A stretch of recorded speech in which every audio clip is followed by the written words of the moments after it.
say rare, but I will say uncommon because I'm not going to do a book related video a lot. But I do enjoy reading and I do enjoy wrap-ups, you know what I mean? And I know we're a bit into the year, but no time like the present for a 2024 reading wrap-up from worst to best. And I think I'm going to tell you a little bit about my goals for reading for 2025 and some books I want to read this year. I read 18 books this year. So the worst book I read was quite simply Shatter Me. It was bad. It was not good. Okay, to be fair, I actually don't think I'm the target audience. One, because it's not the only book I've ever read, and two, I'm not 12 or 11 even. I would have liked, okay, if I was 10 years old, I probably would have enjoyed this book and I would have kept reading the series. Let's talk about how ugly the covers are, first of all. I gave it 2 stars. My rating is very, I don't even know how I would describe my book rating ways, because I actually found this list very hard to put together because I pretty much rate most things 4 stars. This is different though. This next book, Bliss Montage by Ling Ma, is a short story collection and it just didn't click for me. I personally didn't like it. I don't think it's a bad book, but pretty much every story, the end was left up to interpretation. And I can enjoy that, but when I'm hit with it over and over again in a short story collection, I get a bit like, oh, I kind of want to know what the going on. Then I had another Kindle read. There's a pattern with my Kindle read, trust. And that was The 7-Year Slip by Ashley Poston. This was like a romance rom-com. It was fine. It was cute. It was enjoyable. It didn't do anything. You know, I read it and that was it. You know, I didn't think about it. I don't know. This is another one where it's kind of my fault for not liking it. This is Brutes by Diz Tate. I wanted this book so badly because to me, this was like the novelization of Ethel Cain's Preacher's Daughter. A gang of 13-year-old girls obsessively orbit around a local preacher's daughter, Sammy. She is mesmerizing, older, and in love with Eddie, but suddenly Sammy goes missing. Ding, ding, ding, that's Preacher's Daughter, Ethel Cain. But it was not Preacher's Daughter, Ethel Cain. I set extremely high expectations for this book, which I shouldn't have done. Then I read Flames by Robbie Arnett. I read this for school. I liked this book. I think it was a good book.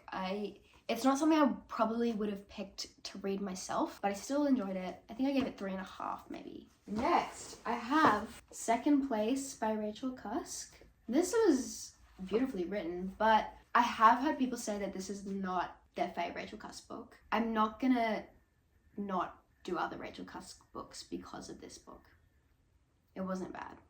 I just wanted the middle ground, you know? I read Green Dot by Madeline Gray. I was really excited for this book because I saw reviews saying it was like Aussie Fleabag, and it was. At the start, I really enjoyed the character's voice, and she was kind of awful, but like in a way that's kind of funny. Then like she has an affair with her older married co-worker, but by the end of this, it's not a crazy long book. It's about 400-ish pages.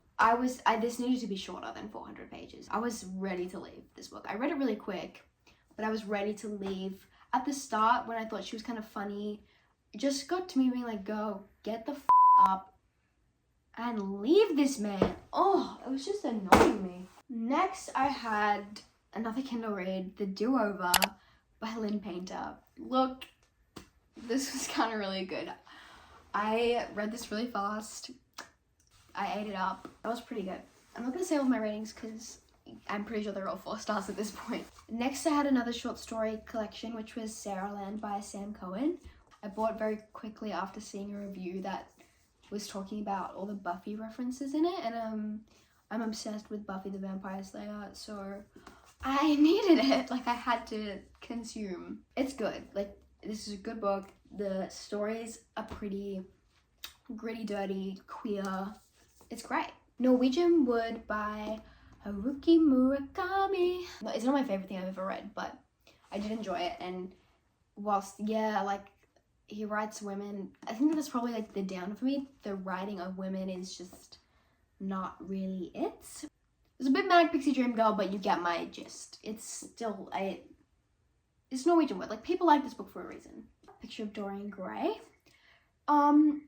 This I thought was great. You know, it's the picture of Dorian Gray. You can't be a hater. I enjoyed it. There were some parts of it where I was like, what is going on? This is boring. Like when he's talking about bugs, I don't even know what that was. They probably have some literary purpose and people are looking at me and being like, you're such a loser, like you don't understand anything. Next we had Eileen by Otessa Moshfegh. I really enjoy her writing. I've read My Year of Rest and Relaxation before. I like that more than this. The only bit where this kind of loses points for me is I actually stopped reading it halfway through and then I didn't pick up a book for like 3 months and then I picked it up again and started reading it again. This is a very loose list because I've been saying better things about other books that I've already talked about, but that's fine. I really enjoyed the inner monologue of Eileen because she's such a weird character. Next I have my other Lynn Painter book, and yes, I am putting this young adult romance above some classic literature that, you know, defined generations and whatever, but this book was so enjoyable that like I can't even begin to describe how enjoyable this book was, and that was Betting on You. Mayflies by Andrew O'Hagan. It's very sad, touching, about friendship. Didn't shake my world. Good, very good. I would recommend it. It's very beautiful. Clarice Lispector, Daydream and Drunkenness of a Young Lady. This is like 3 short stories. So good. I've been wanting to read Clarice Lispector for quite a long time, and that's the year I started, just with a little baby. Why have you made it bigger than a normal paperback? Thinnest book in the world, not even writing on the spine. I just don't understand. Anyway, this is really great though. Camilla, it's like the fact that it's the OG vampire story, like it predates Dracula, which is just cool. And it's really lesbian. I love gothic horror. It's fun. Loved it. Anyway, this was okay. These are my 2 5 stars. And it was very hard to pick which one came first, but what comes second is The Virgin Suicides by Jeffrey, is it Eugenides? This only comes second because I remembered I had to actually ruminate on it a little bit. Like I gave it 4 at first and then I thought about it and like a few days later I was like, wait, that was 5. I love The Virgin Suicides, what can I say? It was so, I don't know, I just love the writing and it was beautiful and it was interesting. Anyway, but my number 1 book was The Girls by Emma Cline, which is, I gotta say, these are very similar vibes. They are both very summer reads about a group of girls that are a bit weird. Maybe that's my niche. Anyway, The Girls, I loved this book. I highly recommend. It's kind of based on like the Manson cults. Then for 2025, I have set my reading goal to 20 because I think I had it literally at like 10 last year because I would always hit around the 10 mark just cause, but then got to 18 and then I'm like, well, I need to get to 20. I watch a lot of TV and movies and listen to music, so I need to balance my books, my movies, my TV. Like a few things I want to read. I really want to finally get to Conversations with Friends, On the Road, Jack Kerouac, and then I've never read Jane Austen before. So I want to get into Jane Austen. This is Emma. I have Pride and Prejudice, and I think I have Sense and Sensibility is the other one I have.